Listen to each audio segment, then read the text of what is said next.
Hey everybody! So one of my favorite things to do is to play games, all sorts of games, card games, board games. I just think it's super fun. And one thing that I've noticed is the majority of games are very visually heavy. And so I wanted to do a challenge where I took a visual game and tried to make it work for anyone in the visual spectrum. And one of the challenges with this is making sure that it works for anyone who's totally blind, who can't see anything, that does not know braille. Because only 10% or less of people who are visually impaired or blind actually know braille.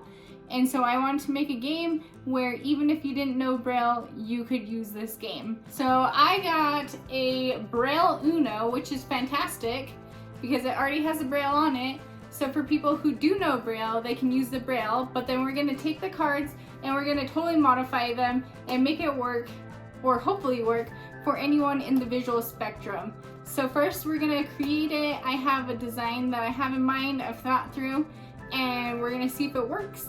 And we're gonna test it by being blindfolded and then seeing if we can play a real game of Uno afterwards. My name is Angela and I'm a visually impaired designer. Alright, so here we have our supplies. We have the Uno cards that have the braille on them.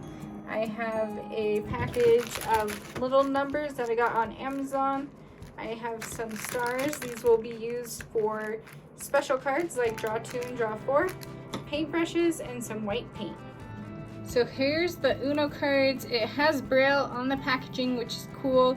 These were created by the National Federation of the Blind, and they're just normal Uno cards with braille. The braille on both corners. The back says Uno.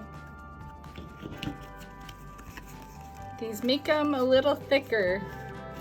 And then they have instructions that are also in braille. There's also paper instructions for people who don't read braille. So they're definitely thicker and probably harder to shuffle. Alright, so first we're gonna go ahead and paint these wood numbers and stars that we found that we will be putting onto the cards.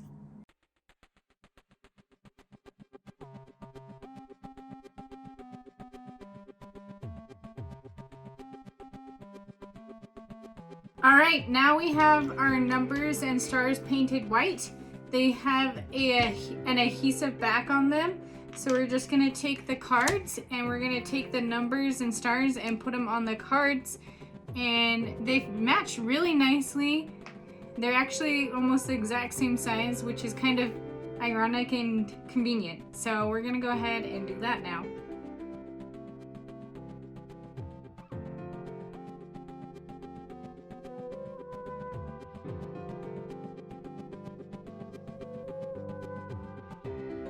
Alright, so now we have our cards. Now we need to find a way to distinguish the different colors. So we have yellow, blue, red, and green. Alright, so I decided to put them in alphabetical order so when someone's playing, that's how they'll know. So a blue one will have 1 bump dot, a green one will have 2 bump dots, a red one will have 3 bump dots, and then a yellow one will have 4 bump dots. So we're going to go ahead and place those in the bottom left corner, going upwards so that you can tell easily what color it is without having to see it. So we're going to go ahead and do that now.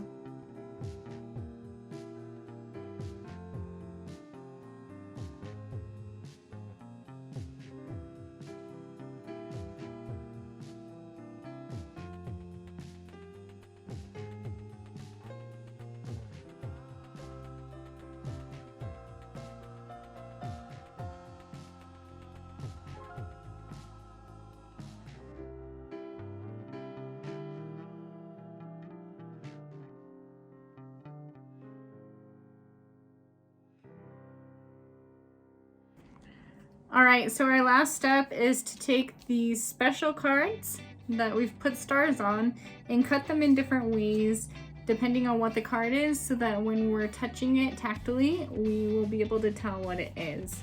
Alright, so first we have reverses, and we're just going to cut off the corners here. And then that way it's cut off in the corners where there's no braille. All right, now for skips, we're gonna use this little device that die cuts out circles. And I'm gonna cut off the corners like I did with the reverse, but with a circular shape.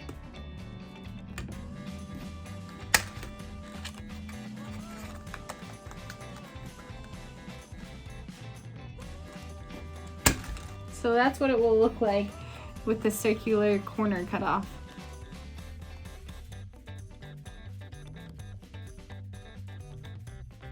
All right, next we have a pick a color with no draw 4.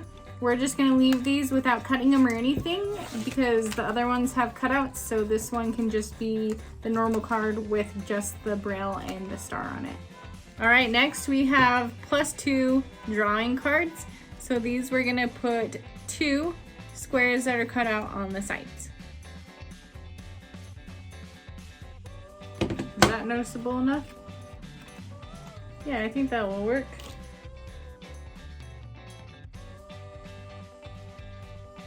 All right, so the last set is the draw 4s and the picking a color. So like the +2s where you have to draw 2, we're gonna put 4 cutouts, 1 on each side of the card. That way you know that it's a +4 and not a +2.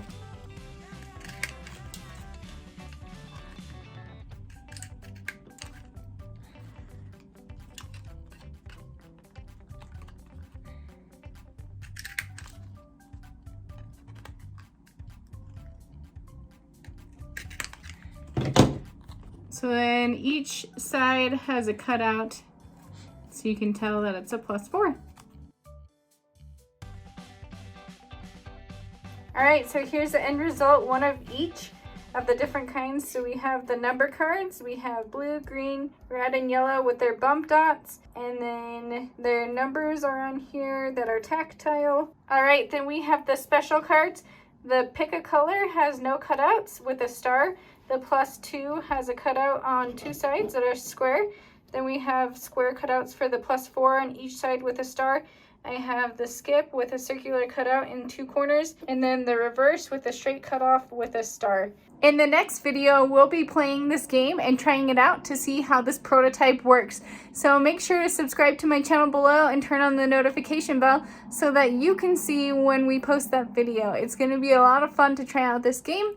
Make sure you give this video a big thumbs up if you liked it so I know to make more videos like this one. Leave any comments below of any suggestions that you think we should try next time when we do something like this. And I hope that you all have a fantastic week. Bye!